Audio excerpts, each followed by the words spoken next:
Bonjour, bienvenue. Donc aujourd'hui je vais donner le message. Ce sera la suite du message que nous avons vu la semaine dernière. La semaine dernière c'était l'appel au salut, donc l'appel à être sauvé. Cette semaine ce sera l'appel à l'héritage, donc l'héritage des personnes sauvées. Donc si vous voulez bien, nous allons commencer par chanter. Nous allons chanter 3 chants. Tout d'abord le numéro 82, Majesté.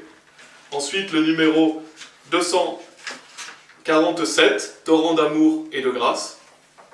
Et ensuite le numéro 336, Quand le vol de la tempête. Donc Anne-Sophie va venir chanter. Majesté. Majesté, à lui la majesté, à Jésus soit louange, honneur et gloire. Majesté, suprême autorité, du haut des cieux, son règne vient sur tous les siens. Exaltons et célébrons le nom de Jésus. Glorifions et proclamons Jésus-Christ le roi.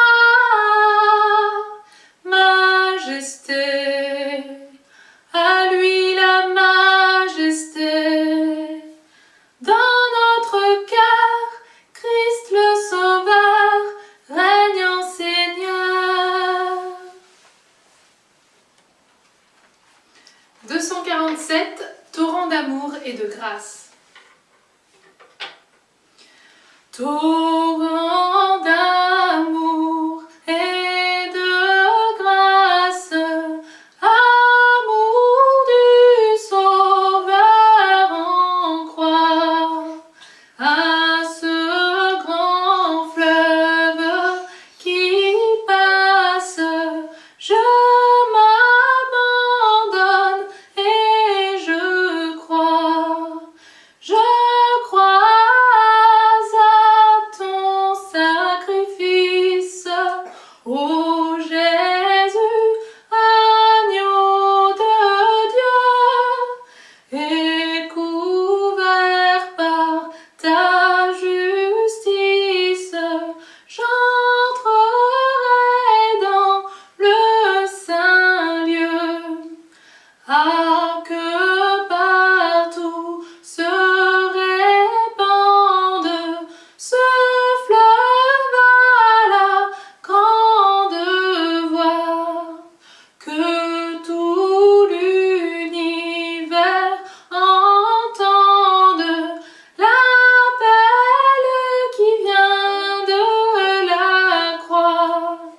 Je crois à ton sacrifice, ô Jésus, agneau de Dieu, et couvert par ta justice, j'entrerai dans le saint lieu. Que toute âme condamnée, pour qui tu versas ton sang, soit au Père ramenée par ton amour tout-puissant. Je crois à ton sacrifice, ô Jésus, agneau de Dieu, et couvert par ta justice, j'entrerai dans le saint lieu. Et pour finir, le 336, Quand le vol de la tempête. Quand le vol de la tempête vient assombrir ton ciel bleu, au lieu de baisser la tête, compte les bienfaits de Dieu. Compte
J'espère que vous avez passé une bonne semaine.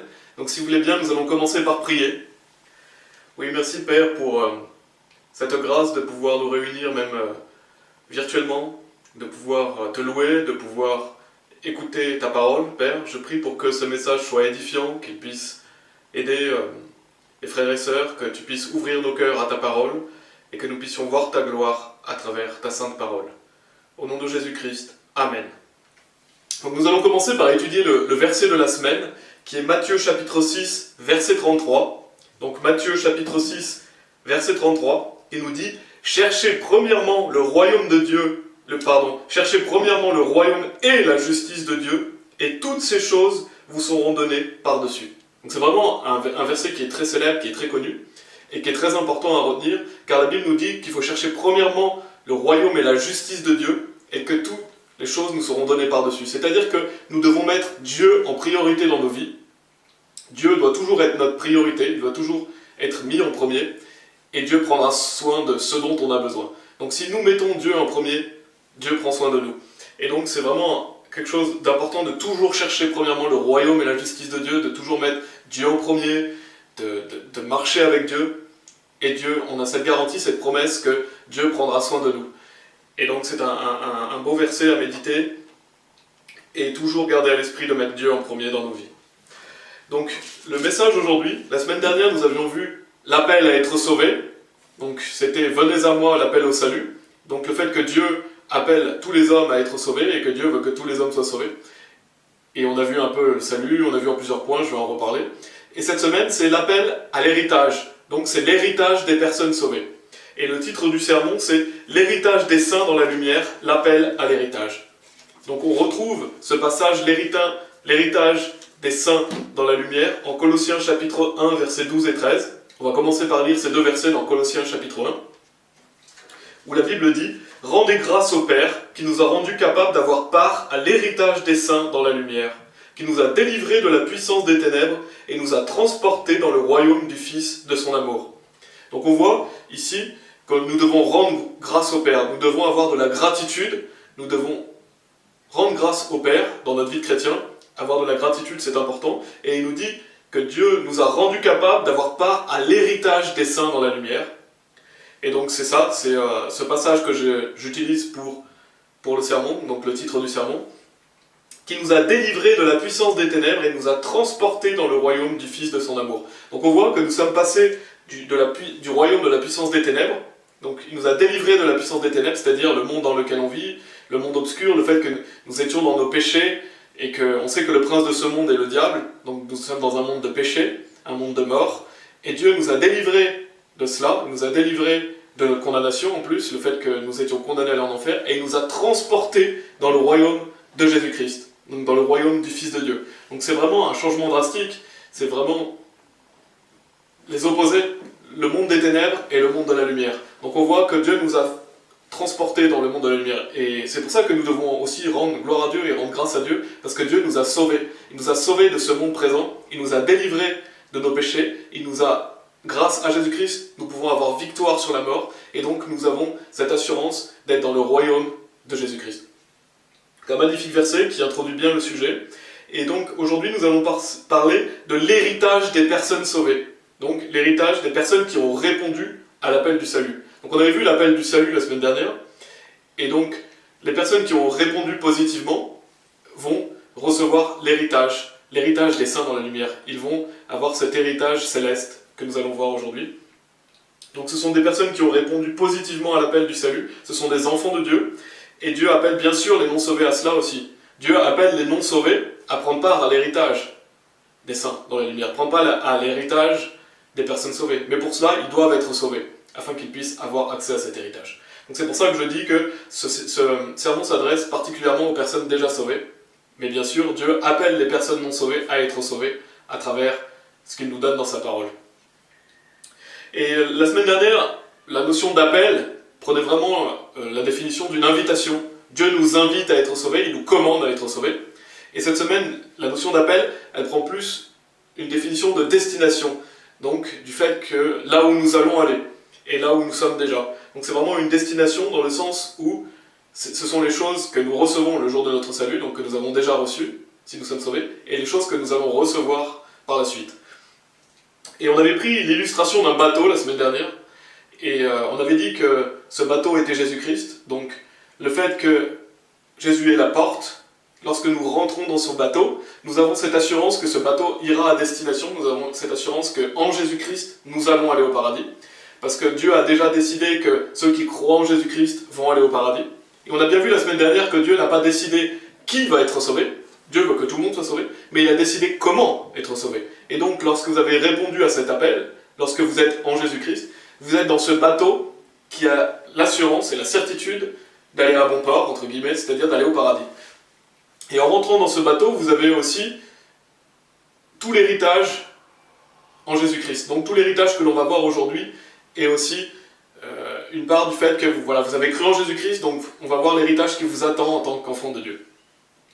Et je veux simplement faire un rappel de ce qu'on a vu la semaine dernière, donc l'appel au salut, l'appel à être sauvé. On avait vu en 5 parties. La première, c'était que le salut est pour tous les pécheurs, donc Dieu appelle tous les pécheurs à la repentance. Il veut que les gens soient pardonnés de leurs péchés.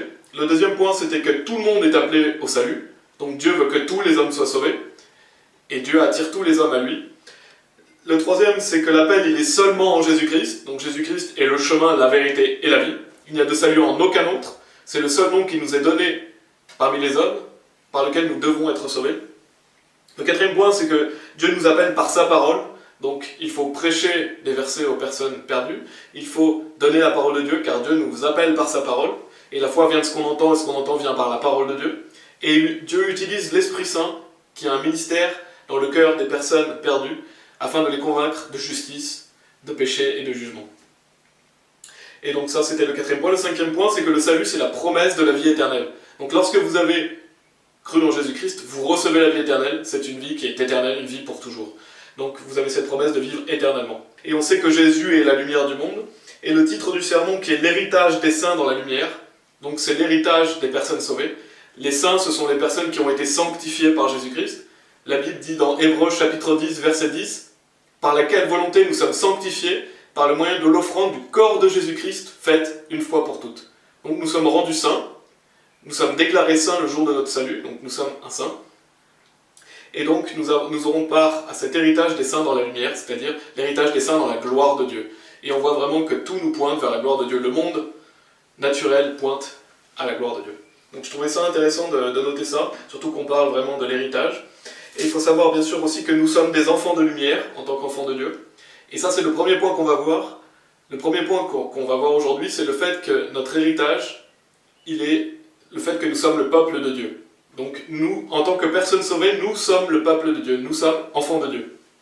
La Bible dit dans Jean chapitre 1, verset 12, « Mais à tous ceux qui l'ont reçu, donc en parlant de Jésus-Christ, en parlant de recevoir la vie éternelle, à eux il a donné le pouvoir de devenir les fils de Dieu, c'est-à-dire à ceux qui croient en son nom. » Donc la Bible dit que lorsque vous croyez en Jésus-Christ, vous devenez un enfant de Dieu. Et donc si vous le devenez, c'est que vous ne l'êtes pas avant. Donc Dieu a créé tous les êtres humains, mais pour devenir son enfant, son fils ou sa fille, il faut croire dans le Seigneur Jésus-Christ. Et c'est seulement croire, ce n'est pas les œuvres, c'est mettre sa confiance en Jésus-Christ. Et le jour où vous faites cela, vous devenez un enfant de Dieu. C'est la nouvelle naissance, Dieu fait de vous une nouvelle créature, vous rentrez dans la famille de Dieu, et bien sûr, vous y êtes pour l'éternité.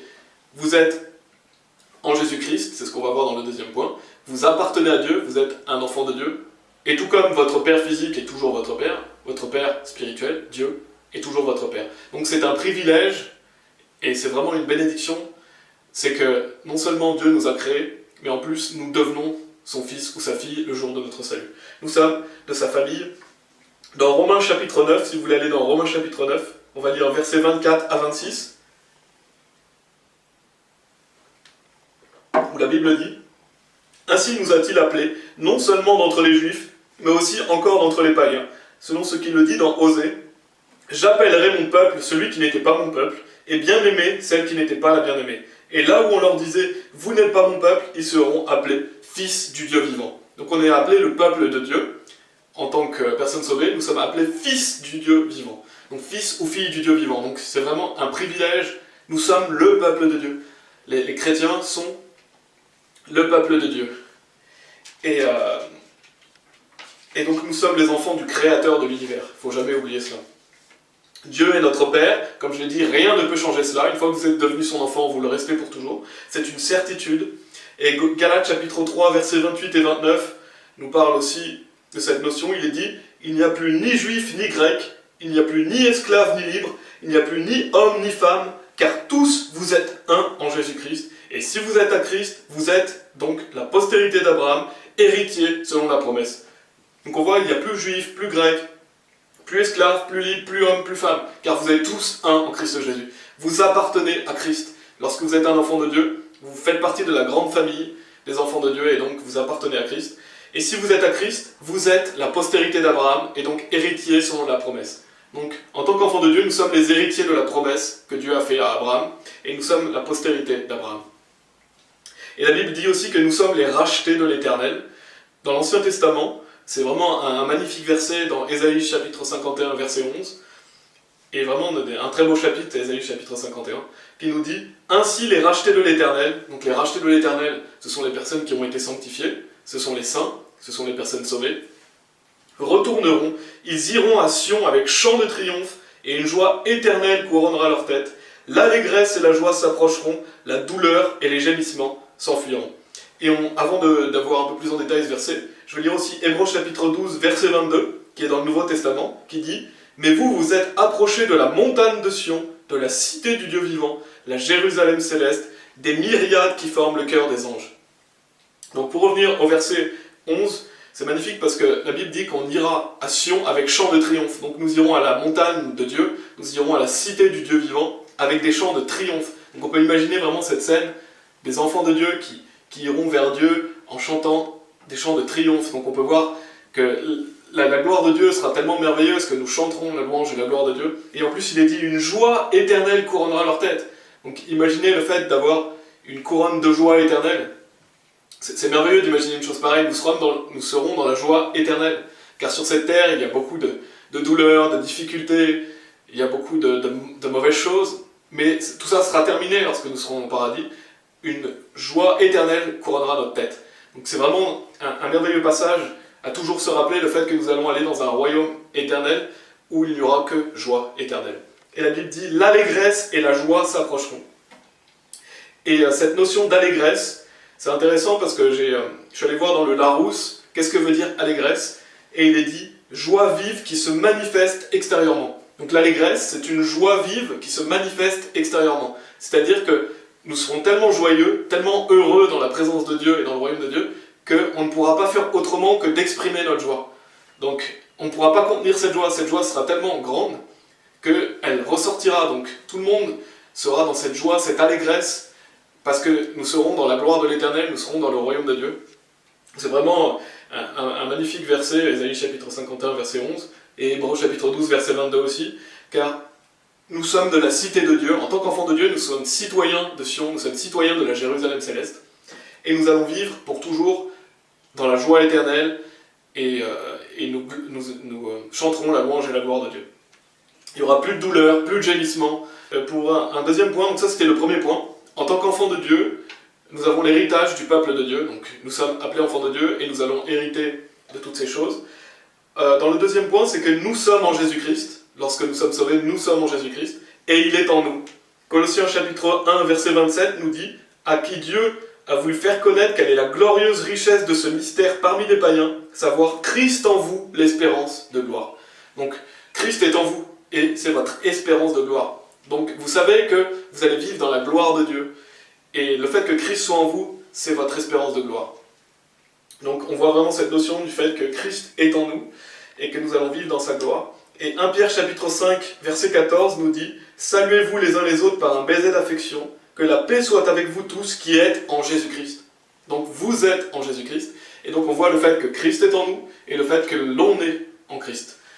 Et nous appartenons à Dieu. Donc Jean chapitre 10, versets 28 et 29 nous dit, donc Jésus-Christ qui parle en parlant des personnes qui croient en lui, « Et je leur donne la vie éternelle, elles ne périront jamais, aucun homme ne les ravira de ma main.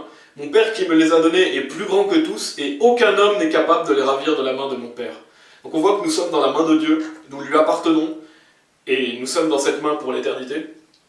Dieu nous tient, et cela depuis le jour de notre salut. Et donc depuis le jour de notre salut, Nous sommes appelés le peuple de Dieu, nous appartenons à Jésus-Christ, nous sommes en lui, il est en nous. Et nous avons cette certitude car la parole de Dieu l'atteste. Et donc c'est un héritage qui est déjà présent. C'est-à-dire qu'à partir du moment où vous avez cru en Jésus-Christ, vous avez déjà une partie de l'héritage, car l'Esprit Saint vient vivre en vous, Christ est en vous, vous appartenez à Christ, vous êtes un enfant de Dieu, et voilà, donc vous avez déjà une partie d'héritage, mais vous avez des choses qui sont à venir aussi, car vous ne vivez pas encore dans le royaume de Dieu, donc ça c'est à venir, les choses, tout n'est pas manifesté au moment de votre salut, ce sont des choses à venir, et donc tout n'est pas révélé. Mais nous sommes déjà citoyens de Sion, nous sommes déjà citoyens de la cité du Dieu vivant, donc c'est notre patrie. Le troisième point, c'est l'appel à être ressuscité. Donc lorsque nous appartenons à Christ, nous savons que nous allons ressusciter pour la vie éternelle. Jean chapitre 6, verset 40 nous dit « La volonté de celui qui m'a envoyé est que quiconque voit le Fils et croit en lui ait la vie éternelle, et je le ressusciterai au dernier jour. » Donc ça, c'est un bon verset qui explique vraiment clairement le salut, parce que Dieu nous donne quelle est sa volonté. Sa volonté, donc pour le salut, ce n'est pas que vous fassiez des bonnes œuvres, ce n'est pas que vous soyez baptisés, ce n'est pas que vous meniez une bonne vie. Non, c'est pas ça sa volonté pour le salut. Sa volonté, c'est que quiconque voit le Fils, donc c'est-à-dire le voir par la foi, par les yeux de la foi, et croit en lui, ait la vie éternelle, et je le ressusciterai au dernier jour. Donc la volonté du Père, c'est que l'on croit en Jésus-Christ pour recevoir le don de la vie éternelle, et Dieu nous ressuscitera au dernier jour. Donc lors du retour de Jésus-Christ, nous serons ressuscités pour la vie éternelle. Donc, nous avons cette assurance d'être ressuscités, c'est notre héritage en tant qu'enfant de Dieu, d'être ressuscités pour la vie. Et on va aller dans 1 Corinthiens chapitre 15, si vous voulez aller, 1 Corinthiens chapitre 15. Je vais lire quelques versets, parce que c'est vraiment un très bon chapitre qui parle de la résurrection, 1 Corinthiens chapitre 15. Au verset 42, il est dit « Ainsi en est-il de la résurrection des morts. Le corps est semé corruptible, il ressuscite incorruptible. » Donc on voit que pour le moment nous avons un corps corruptible. Nous sommes dans cette chair, nous pouvons mourir. Ce corps n'est pas immortel. Quand nous avons cru en Jésus-Christ, notre esprit est rendu vivant. Il est vivant pour toujours, mais nous avons toujours ce corps de chair. Donc la Bible dit que ce corps est semé corruptible, il ressuscite incorruptible. Donc lorsque vous allez ressusciter, vous allez avoir un corps de gloire, un corps immortel qui ne peut plus périr. Et donc c'est ce que Dieu nous dit. Et il dit aussi au verset 49, « Et de même que nous avons porté l'image du terrestre, nous porterons aussi l'image du céleste. » Donc là, aujourd'hui, nous portons l'image du terrestre, nous sommes dans ce corps, et un jour, nous allons porter l'image du céleste. Donc ça, c'est une promesse, le fait que nous allons avoir un corps céleste, le fait que nous aurons un corps incorruptible, un corps immortel. Et la parole nous dit, notamment dans le verset 41 de ce chapitre, que nous aurons des corps de gloire qui diffèrent en gloire. Et je mentionne cela, mais j'en parlerai dans le prochain enseignement sur l'appel, qui sera l'appel à la vie chrétienne. J'en parlerai plus en détail dans cet enseignement, car c'est important de noter le fait que nous aurons un corps qui diffère en gloire l'un de l'autre. Nous n'aurons pas tous le même corps au niveau de la gloire. Et pourquoi? Parce que ça dépendra de nos œuvres. C'est pour ça que je vais en parler dans le prochain sermon. C'est l'appel à la vie chrétienne, et donc on verra que, et c'est écrit dans la Bible, que les corps de gloire vont différer l'un de l'autre. Et nous serons semblables à Christ, donc tous les enfants de Dieu, toutes les personnes sauvées vont ressusciter et seront semblables à Christ. Dans 1 Jean chapitre 3, versets 1 et 2, il est dit « Voyez quel amour le Père nous a témoigné pour que nous soyons appelés enfants de Dieu. Si le monde ne nous connaît pas, c'est qu'il ne l'a pas connu. Bien-aimés, nous sommes maintenant enfants de Dieu, et ce que nous serons n'a pas encore été manifesté, mais nous savons que lorsque cela sera manifesté, nous serons semblables à lui, parce que nous le verrons tel qu'il est. » Donc on voit déjà ce qu'on a vu dans le premier point. Donc nous sommes appelés les enfants de Dieu, et on voit quel amour le Père nous a témoigné. Quel merveilleux amour le Père nous a témoigné, c'est qu'il a envoyé son Fils bien-aimé pour nous. Son Fils parfait, le Fils de Dieu qui n'a commis aucun péché, qui est parfait, est mort pour des injustes. Lui, le juste, pour des injustes. Donc il n'y a pas de plus grand amour que ce que le Père a fait pour nous. Il n'y a pas de plus grand amour aussi que ce que le Fils a fait pour nous. Donc Dieu a manifesté son amour envers nous dans le fait qu'il ait envoyé son Fils Jésus-Christ mourir pour nos péchés. Et le salut est gratuit pour nous. Donc on voit vraiment quel amour le Père nous a témoigné, et on ne doit jamais oublier cela. On ne doit jamais oublier que Dieu nous aime à tel point qu'il a envoyé son Fils pour nous. Donc soyons reconnaissants envers cela. Et la Bible dit, donc nous sommes maintenant enfants de Dieu, donc comme on l'a vu, on est le peuple de Dieu, on est enfants de Dieu depuis le jour de notre salut, et ce que nous serons n'a pas encore été manifesté, parce que nous n'avons pas encore notre corps de gloire, nous ne sommes pas encore semblables à Jésus-Christ, donc ce sont les choses à venir, l'héritage à venir. Et lorsque cela sera manifesté, nous serons semblables à lui, donc nous serons semblables à Jésus-Christ. Donc ça c'était le troisième point, c'est le fait que nous sommes appelés à ressusciter en tant qu'enfants de Dieu. Le quatrième point, c'est que nous sommes appelés à être participants du royaume. Donc c'est là où nous allons vivre l'éternité dans le royaume de Dieu. Et donc ça rejoint le titre du sermon, l'héritage des saints dans la lumière, donc l'héritage des saints qui vont vivre dans la gloire de Dieu, dans le royaume de Dieu, et notamment comme on l'a vu dans Colossiens chapitre 1, versets 12 et 13. Et on va aller lire 2 Corinthiens chapitre 12, 2 Corinthiens chapitre 12, des versets 1 à 4. Donc c'est Paul qui nous raconte l'histoire de quelqu'un qui est allé au paradis et qui nous dit « Il faut se glorifier, cela n'est pas bon. J'en viendrai néanmoins à des visions et à des révélations du Seigneur. Je connais un homme en Christ qui fut, il y a 14 ans, ravi jusqu'au 3e ciel. Si ce fut dans son corps, je le sais. Si ce fut hors de son corps, je le sais. Dieu le sait. Et je sais que cet homme, si ce fut dans son corps ou sans son corps, je le sais. Dieu le sait. Fut enlevé dans le paradis et qu'il a entendu des paroles ineffables qu'il n'est pas permis à un homme d'exprimer. » Et donc on voit, cette personne qui allait au 3e ciel, cette personne qui allait au paradis, Paul dit qu'il ne sait pas si c'est dans son corps ou si c'est en esprit. Et ce que je veux noter, c'est ce qu'il est dit à la fin, il est dit « et qu'il entendit des paroles ineffables qu'il n'est pas permis à un homme d'exprimer ». Donc on voit cette notion d'entendre des paroles ineffables, c'est-à-dire des paroles inexprimables, des paroles qui ne sont pas compréhensibles pour nous humains, et cela montre à quel point le paradis est un endroit glorieux. Cela montre à quel point le paradis est merveilleux, parce que ce n'est même pas descriptible par des mots humains, et on ne peut même pas décrire, la personne ne peut même pas décrire ce qu'elle a entendu. Ineffable, inexprimable, ça veut dire indescriptible, ça veut dire inconcevable. Donc le paradis est si merveilleux qu'on ne peut pas l'exprimer dans des mots humains. Et Dieu nous donne quelques passages sur le paradis, on va aller dans quelques passages, mais la Bible ne parle pas tant que ça du paradis. Et Dieu, bien sûr, nous en parle, mais il n'y a pas non plus énormément de versets qui parlent du paradis, mais on sait que le paradis est un lieu qui est au-delà de tout ce qu'on peut imaginer. Tout ce dont vous rêvez est rien à côté du paradis, c'est-à-dire qu'on ne peut même pas imaginer à quel point c'est merveilleux. Et ça, Dieu nous le montre, notamment dans ce verset 4, et bien sûr on le voit dans d'autres versets. Donc c'est plus grandiose que tout ce qu'on peut rêver. Et on va noter justement quelques descriptions du paradis qui sont données dans la Bible. On va aller dans quelques notions, notamment sur la Nouvelle Jérusalem, dans Apocalypse chapitre 21. Donc la Nouvelle Jérusalem va descendre sur la Nouvelle Terre. Donc la Nouvelle Terre, c'est après le millénium. Il y a le millénium, après il y a la Nouvelle Terre. Et on voit dans Apocalypse chapitre 21 que la Nouvelle Jérusalem descend sur la Nouvelle Terre. On va lire quelques versets pour parler un peu du paradis, parler un peu de la Jérusalem céleste, notre cité céleste, notre patrie. Donc Apocalypse chapitre 21 nous dit, au verset 10 et 11, « Et il me transporta en esprit », donc c'est Jean qui parle, et qui dit qu'il a été transporté en esprit, « Et il me transporta en esprit sur une grande et haute montagne, et il me montra la grande ville, la sainte Jérusalem, qui descendait du ciel d'auprès de Dieu, ayant la gloire de Dieu. Son éclat était semblable à celui d'une pierre très précieuse, d'une pierre de jaspe, transparente comme du cristal. » Donc on voit Jean qui décrit ce qu'il voit, et on voit vraiment que la Nouvelle Jérusalem, donc notre cité, a la gloire de Dieu, et son éclat était semblable à celui d'une pierre très précieuse, donc on voit la beauté de ce lieu, d'une pierre de jaspe transparente comme du cristal. Donc on voit vraiment le fait que notre patrie, notre cité céleste, est vraiment un endroit de pure beauté, un endroit qui est merveilleux. Et Dieu le décrit dans ces versets.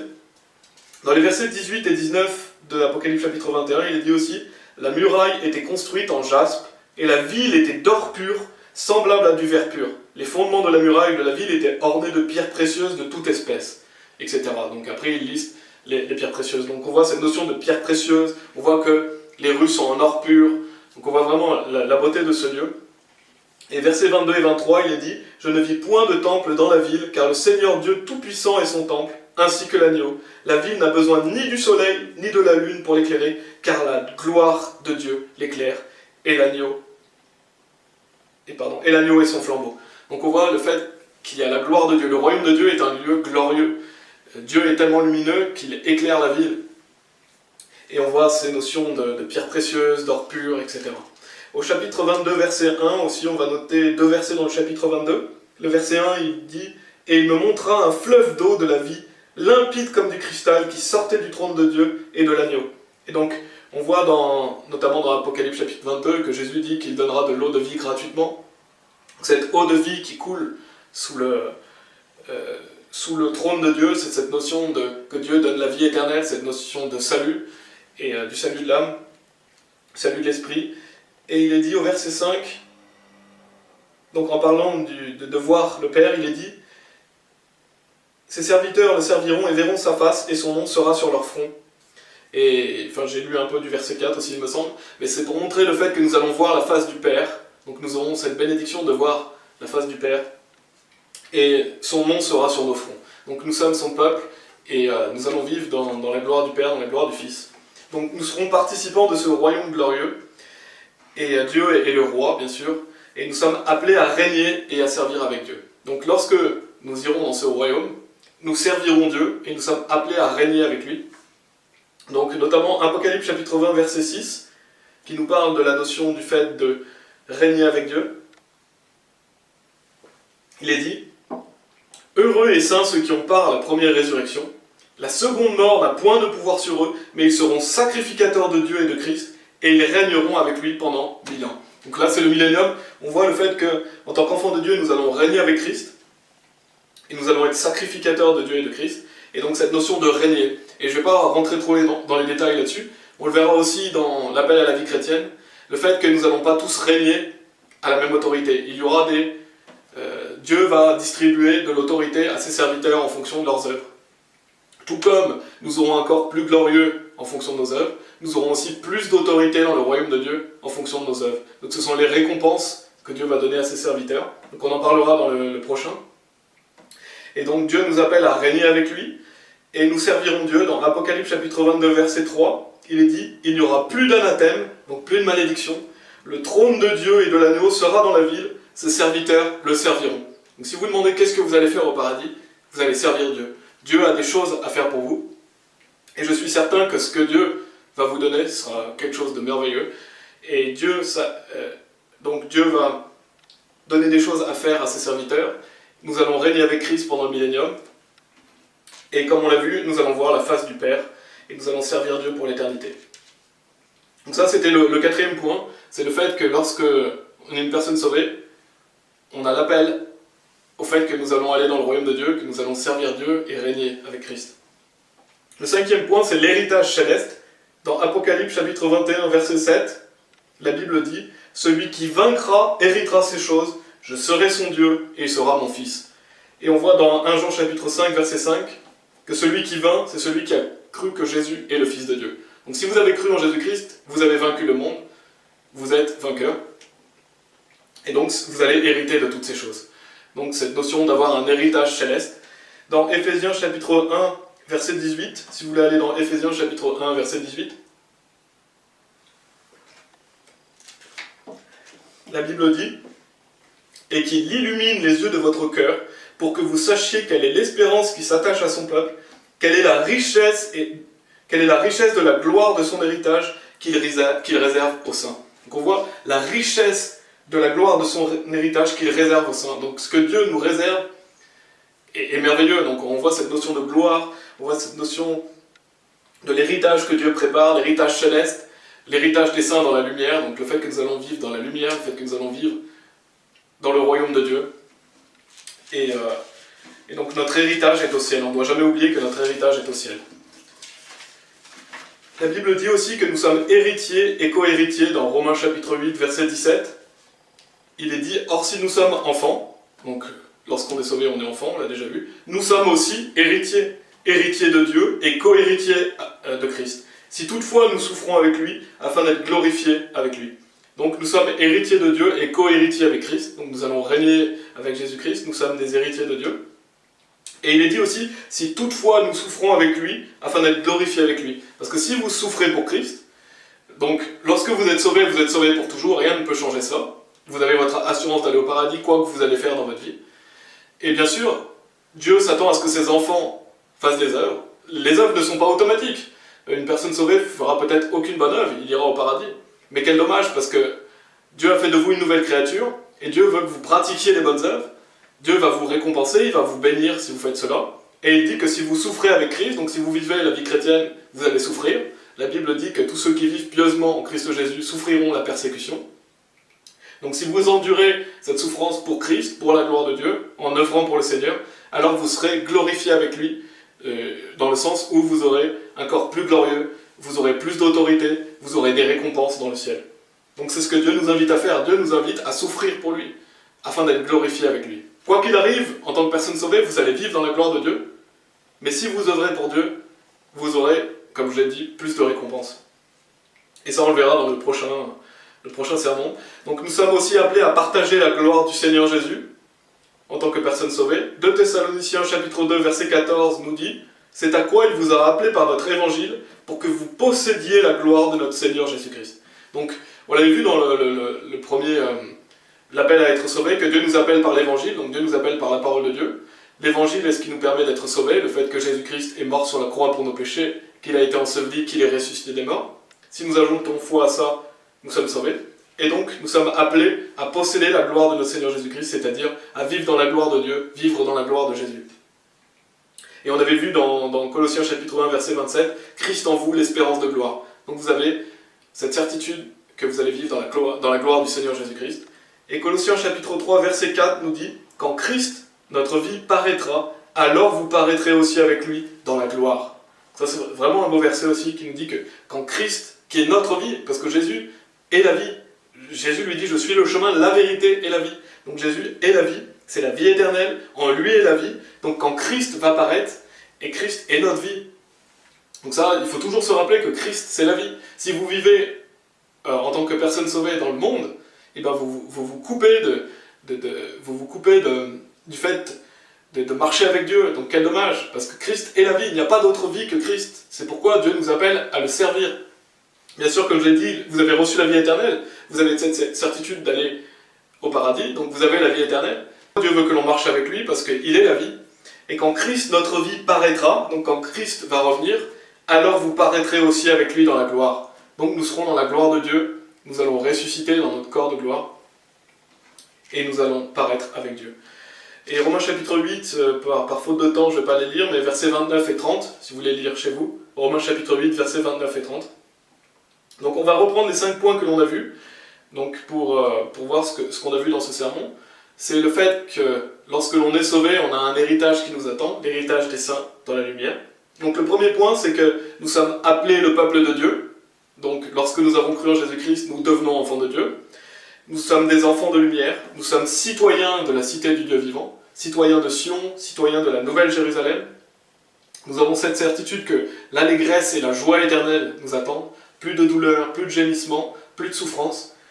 Et donc c'est toujours très important d'avoir les yeux fixés sur notre patrie céleste. Ici, nous sommes que temporaires. Notre vraie patrie, notre vraie cité, elle est dans les cieux. Et donc nous devons toujours penser à cela. Et ça nous apporte de la joie dans cette vie, mais nous n'imaginons même pas la joie que nous allons expérimenter après, l'allégresse, comme la Bible dit.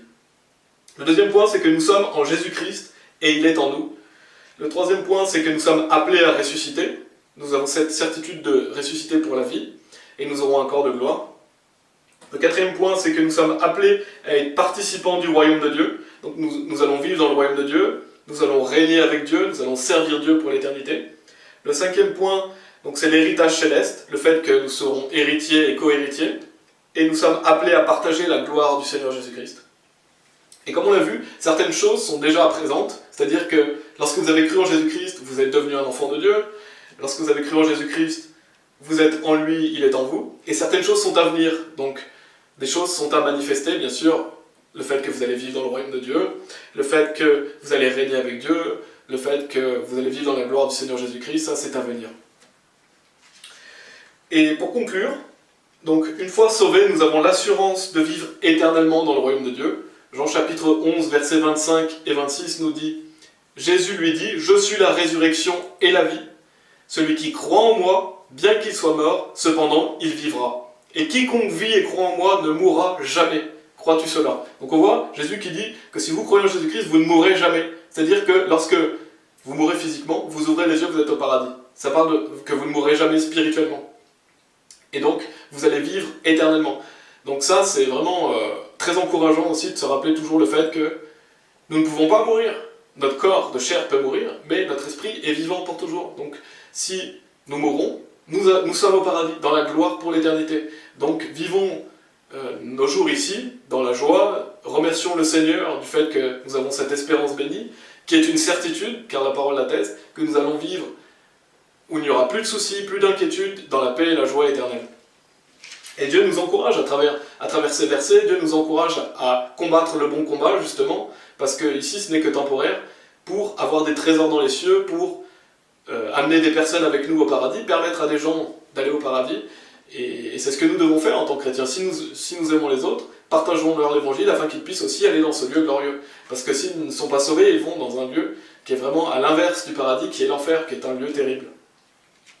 Et pour terminer, je voulais lire Tite chapitre 2, versets 13 et 14, justement un encouragement pour nous en tant que chrétiens. La Bible dit « En attendant la bienheureuse espérance et la manifestation de la gloire de notre grand Dieu et Sauveur Jésus-Christ, qui s'est donné lui-même pour nous, afin de nous racheter de toute iniquité et de se faire un peuple qui lui appartienne, purifié par lui et zélé pour les bonnes œuvres. » Donc on voit vraiment beaucoup d'informations dans ces versets. Donc nous attendons la bienheureuse espérance, nous attendons le retour du Seigneur Jésus-Christ, qui est notre bienheureuse espérance, qui va être un jour glorieux, un jour merveilleux pour les enfants de Dieu, qui vont se réjouir du fait que le Seigneur revient. Et donc la manifestation de la gloire de notre grand Dieu et Sauveur Jésus-Christ, Dieu va se manifester avec gloire, qui s'est donné lui-même pour nous. Donc Jésus s'est donné pour nos péchés, c'est grâce à lui que l'on peut être sauvé, et il nous a rachetés de toute iniquité, il nous a purifiés de tout péché le jour de notre salut. Et Dieu a fait cela, donc lorsque nous sommes sauvés, nous devenons une nouvelle créature, et la suite du verset nous dit, et de se faire un peuple qui lui appartienne, donc Dieu, vous appartenez à Dieu, vous êtes un enfant de Dieu, comme on l'a vu dans le premier point, vous lui appartenez, purifié par lui, et zélé pour les bonnes œuvres. Donc ça c'est important à noter, c'est que si vous êtes sauvés, gloire à Dieu, vous êtes certain d'aller au paradis. Maintenant, ce que Dieu vous dit, c'est que vous êtes un peuple particulier. Dieu vous a racheté pour que vous puissiez le servir. Et comme je l'ai déjà mentionné, servir Dieu, ce n'est pas automatique, parce qu'en tant qu'enfant de Dieu, nous avons la chair et l'esprit. La Bible dit qu'il y a une lutte. Il faut revêtir le nouvel homme, donc cela demande des efforts. Et nous devons marcher par l'esprit pour cela. Et c'est ce que Dieu attend des personnes sauvées. Dieu s'est racheté un peuple particulier, afin que ce peuple puisse le servir et faire des bonnes œuvres. Donc Dieu attend de nous des choses. Vivons la vie chrétienne, et nous aurons des choses merveilleuses qui nous attendent, plus de récompenses si nous œuvrons pour Dieu. Donc on doit toujours garder ça à l'esprit, que Dieu s'est racheté un peuple particulier, zélé pour les bonnes œuvres. Et le zèle, c'est vraiment montrer que nous soyons bouillants pour Dieu, que nous soyons zélés, que nous ayons de l'audace. Donc voilà, je voulais terminer avec cela. Et donc, j'espère que ce sermon est un encouragement pour vous. N'oubliez jamais l'héritage des saints dans la lumière, l'héritage qui vous attend. Et méditez vraiment ces choses, n'oubliez jamais ça tous les jours, car nous vivons dans un monde obscur, mais nous avons été transférés dans le royaume de Jésus-Christ et rien ne peut changer cela.